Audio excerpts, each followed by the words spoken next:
Welcome to Not Milk Never Milk. Subscribe if you're lactose intolerant. You start by verifying power and connection. This prevents wasted troubleshooting time.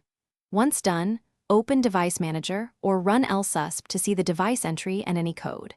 Make sure you have admin rights and the exact device model or ID. This helps you download the correct driver. If the device is listed but flagged, record the error code and move to driver steps. Doing this first narrows causes to hardware versus software quickly and efficiently. You now remove conflicting drivers. Uninstall the Fingerprint driver, reboot, and then install the vendor-supplied driver as administrator. This resets driver state. Next, verify the biometric service is running. Start or restart Windows biometric service or equivalent. This reestablishes the software bridge. If a firmware update exists, apply it only with stable power and the vendor tool.